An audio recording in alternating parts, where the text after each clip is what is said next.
If only the villagers knew what they were drinking, all in the name of palm wine, they wouldn't have neared Aghogho's shop. Let's find out what really happened in this gripping tale. In a remote village, nestled within the lush hills of southeastern Nigeria, there lived a woman named Aghogho. The village was peaceful, a place where children's laughter echoed through the pathways, and the air smelled of wet earth and fresh cassava. The people of this village lived simple, honest lives. They were farmers, traders, and craftsmen, living by the rhythm of the seasons. Among them was Aghogho, a woman with a presence that could not be ignored. Her stall, a small thatched hut, sat at the center of the village, right by the main road. The villagers and travelers alike would stop by to buy her palm wine, which was known far and wide for its exceptional taste. People said it was sweeter than honey, stronger than any other brew, and smoother than any palm wine they'd ever tasted. But no one knew the secret behind Aghogho's wine. What they did not realize was that Aghogho wasn't selling palm wine at all. Instead, she had discovered a way to turn the discarded water from fufu making into something that tasted remarkably similar to palm wine. The fufu water, typically discarded by most, became her ticket to success. Aghogho had learned the secret years ago when she was still a young woman. Her husband, Ezenwa, had always been a quiet, humble farmer. They had a small farm on the outskirts of the village, and although Ezenwa worked hard, his earnings were modest. He had always believed in the simplicity of life. No need for extravagance, no need for riches. But Aghogho, ambitious and determined, wanted more. She had seen how the men in the village thrived by selling palm wine. It was a drink that brought people together, a symbol of celebration and relaxation. But making good palm wine was an art in itself, and not everyone could master it. Aghogho had an idea. Why not create a drink that tasted just like palm wine, but without the need to climb the palm trees or deal with the time-consuming process of fermentation? And so, she began experimenting with the water left behind after pounding fufu. At first, it was an accident. She had been busy with household chores and had forgotten about the fufu water, which was left sitting for hours. By the time she returned, the water had taken on a sweet aroma, and when she tasted it, she found it surprisingly pleasant. From there, she began refining her technique. She added herbs and spices, mixing them in secret, until the liquid had the perfect balance of sweetness and richness. In no time, Aghogho's concoction became a hit. She started selling it to the villagers, and they couldn't get enough. Word spread, and soon, people from neighboring villages were coming to her stall. Her business boomed, and with it, so did her wealth. Aghogho's success became the talk of the village, and everyone admired her for her entrepreneurial spirit. But as her business grew, so did her pride. Aghogho began to feel that she was better than everyone else. She began to treat her husband, Ezenwa, with disrespect. She mocked his simple ways and his lack of ambition. Ezenwa, a quiet and patient man, had always supported her dreams, but as time went on, he began to notice the shift in her behavior. One evening, after Aghogho had returned from her stall, she found Ezenwa sitting outside their hut, quietly mending his sandals. "Ah, Ezenwa, always busy with something," Aghogho said, her tone sharp. "Why don't you ever help me?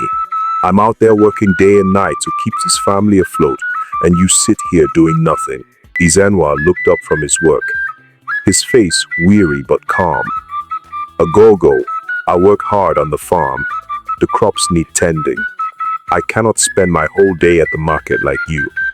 "Farm work? Is that all you can think of?" she snapped. "You're so slow, Ezenwa. You're always behind. If you weren't so lazy, you would have helped me build my business. But instead, you sit here, and complain about the farm. Ezenwa's heart sank. He had always supported Aghogho's dreams, even when they seemed far-fetched. But now, it seemed like nothing he did was enough. Aghogho, I love you, but I can't keep up with your expectations. I don't want to live in the city, chasing money. I am content here with our farm and our family. Aghogho scoffed, rolling her eyes. Content? With a few chickens and some cassava. You're content with mediocrity, Ezenwa. You could be doing more. You should be proud of me. But you, she raised her voice. You're always complaining about how much work you have. I'm the one keeping this family afloat. Ezenwa stood up, his face flushed with frustration. You know, Aghogho, you've changed. You've become someone I don't recognize. You treat me like I'm nothing. Maybe it's time I left for a while. Aghogho was taken aback by his words. But before she could respond, Ezenwa turned and walked out of their home. He was fed up. He had tried to be patient. But now, after years of feeling belittled and disrespected, he had had enough.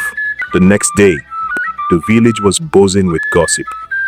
Ezenwa had left his wife, and no one knew why. Aghogho was worried.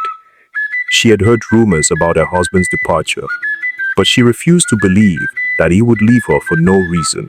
That afternoon, a group of villagers gathered at her stall. Among them was Okonkwo, a well-known elder of the village, who had a reputation for solving disputes.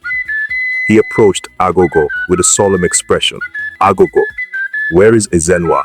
We have heard rumors that he has left you, Okonkwo said, his voice low. Aghogho forced a smile. Ezenwa, he just needs some time to think. We had a small disagreement, but he will come around. Okonkwo raised an eyebrow.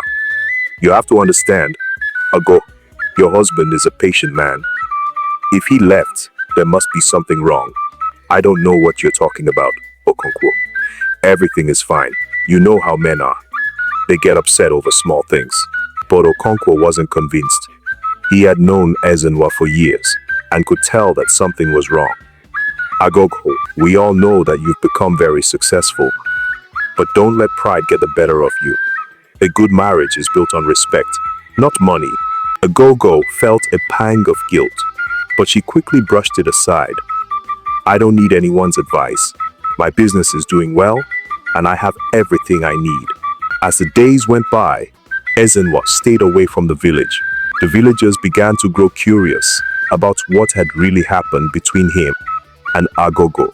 Some of them whispered that Aghogho's success had gone to her head. Others said that she had become too proud and no longer respected her husband. One evening, after a particularly busy day at the store, Aghogho went to check on the fufu water she had been brewing behind her house. As she lifted the lid of the large drum, she felt a sense of triumph. The fufu water had turned out perfectly, just like always. She had been selling it to the villagers for years, and they had no idea that it wasn't real palm wine. But that night, something changed. As she walked past the drum, she heard the sound of footsteps behind her. She spun around to find Okonkwo standing in the doorway of the shed, his arms crossed over his chest. Ah, Okonkwo, Aghogho said, trying to hide the drum behind her. What are you doing here? I've been watching you, Aghogho, Okonkwo said, his voice stern. I've heard many things. You've been hiding something from the village, haven't you? Aghogho's heart skipped a beat. She knew what he meant. I don't know what you're talking about. Okonkwo stepped forward, his eyes narrowing. You've been selling fufu water as palm wine, haven't you? Aghogho froze. Her secret was out. The next day, the entire village gathered at the marketplace. Ezenwa had returned, and he was not alone. With him were the village elders and the chief. Word had spread about Aghogho's deceit, and the villagers were furious. You have lied to us, Aghogho, Okonkwo said, standing at the front of the crowd. You have deceived us all. You have disrespected your husband and our community. For your greed and arrogance, you must be punished." Aghogho's face burned with shame. "I did it for us, for our family. I wanted to make us rich, to give us a better life. But at what cost?" The chief asked. "You betrayed our trust. You betrayed the people who believed in you." The villagers turned their backs on Aghogho, whispering angrily among themselves. "We should have known," one man said.